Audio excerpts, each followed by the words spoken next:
Hi, everybody.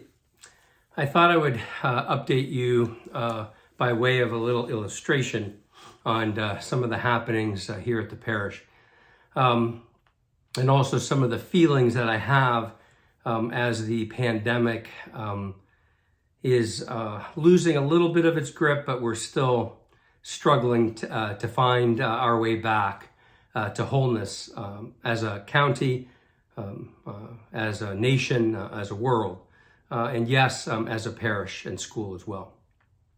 When I was in seminary, I had a wonderful professor who taught me sacramental theology, which is a course that I greatly enjoyed.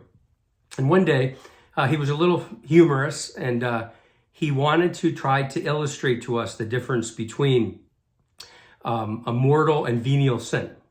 And so he said, let's pretend it's spring and it's a beautiful day and you went to the ballpark and the hot dog vendor came by and you ordered a hot dog and he handed you the hot dog, and halfway through the hot dog, you realized that not only was it spring, but it was also Good Friday. At that point, you committed a venial sin. But then let's say that you said to yourself, well, I already ate half the hot dog. I might as well finish the hot dog, and you did so. Now you've crossed over to mortal sin. It's a loose illustration that's kind of humorous, but there's a lot of validity to it. And I started to think about that story this week as we as a parish and school have grappled with an increasing number of students, their families, and even a couple parishioners who have contracted COVID. And one of the ways that we have kept everyone safe is by asking them to be honest with us. If your child is ill, or if you have an illness in the house, a pending COVID test, or any concern, that you alert us and also refrain from placing your child in the school. Same way with the parish and outreach. If you are have a pending test or you're experiencing symptoms, even if they're mild, we ask that you get tested or do a rapid test, which we're even willing to give you. But not everyone wants to do that. And I could not figure out why. And then yesterday, before my wedding rehearsal, I needed gas. And I wasn't sure if I had enough gas to get to Phoenixville. And so I went just down the street here to the station, and I saw that there were no cars on the right-hand side of the gas station. So I pull up to a pump, and my Jeep being a little longer, I had to continue to pull up. And all of a sudden, this woman pulls in front of me and literally almost clips the front of my car to get to the pump that is in the next row. She gets out of her car. I have to back up and then back in to keep the pump on the correct side of the Jeep.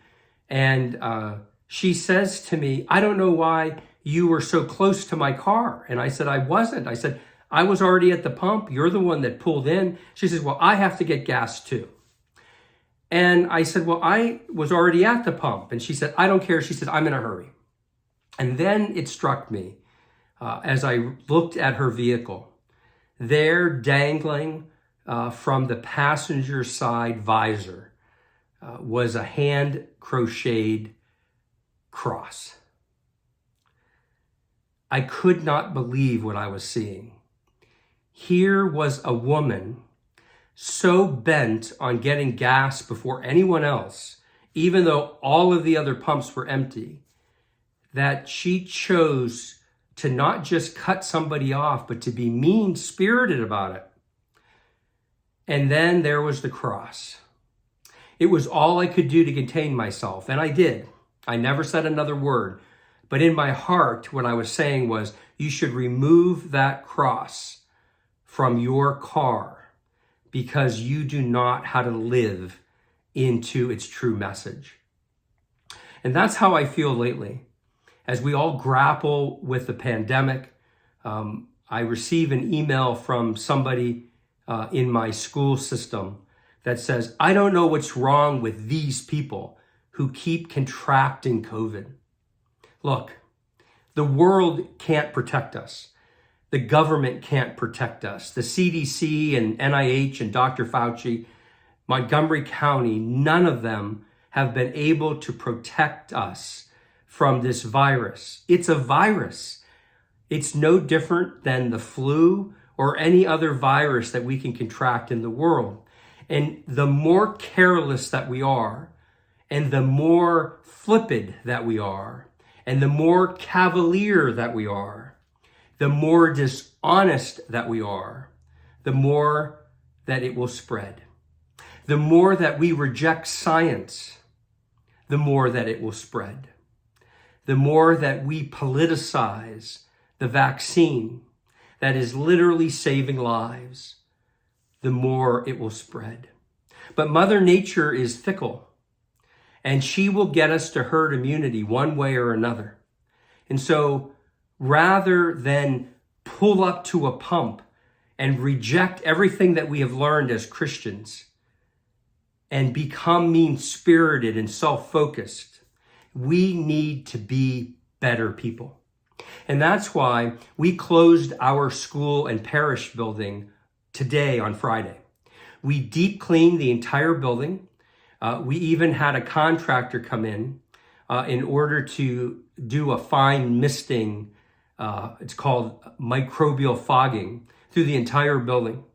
We asked our parents and our teachers and our staff to stay home, to symptom monitor, and to come back Monday if they're safe.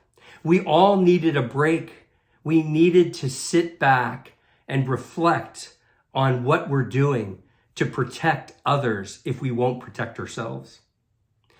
We also ordered, and they arrived, brand new N95 masks at our own expense. We changed the staggered schedule of our teachers and faculty so that they arrive and they leave at different times. We restricted their ability to eat together for lunch, and we restricted the time that they will spend together in any single room.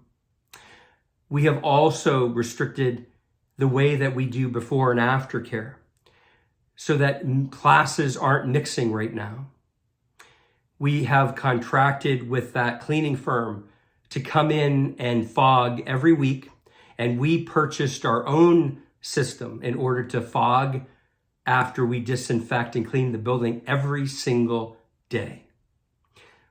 Why have we done all of this? Why have we increased our expenses? And why are we seeking to hire extra faculty that we could do without? Because if we spread too thin, we make mistakes. And if we do not do what is necessary, then we will either sin intentionally or we will sin by omission. And neither of those are options for St. Miriam. So I'm asking everyone to rally behind us, to support those nurses and educators and faculty who come into this building every single day to care for the most vulnerable among us, those who cannot receive a vaccine and those who are too young to mask. I am asking that everyone pray for us and that we thank those people that are still willing to show up on the front lines every single day to provide a safe place for our children to be cared for and to learn. And let's not forget that my own family is in this building. My own son, Jameson, is here. And so we are all concerned and vulnerable. But we cannot protect ourselves always from gaining some miraculous ability, like a superhero, to prohibit us from contracting the virus. But we can be safer. And we can restrict our movements and wear a mask and get vaccinated, encourage others to do the same. In other words, we can all choose to pull up to the next gas station pump and allow the person in front of us to go first. Because after all, it is in our nature as Catholic Christians to be grace-filled and to take our social justice to the streets, but only if we're willing to sacrifice ourselves first. I'm praying for all of us. I'm praying for the world. And soon, I know that the pandemic will be over. But what we leave behind in its wake will determine if we can leave those crocheted crosses and rosaries hanging from our rearview mirror. I wish you peace, strength, and health. Pray for me as I pray for all of you. Thank you for listening to me today, and God bless you.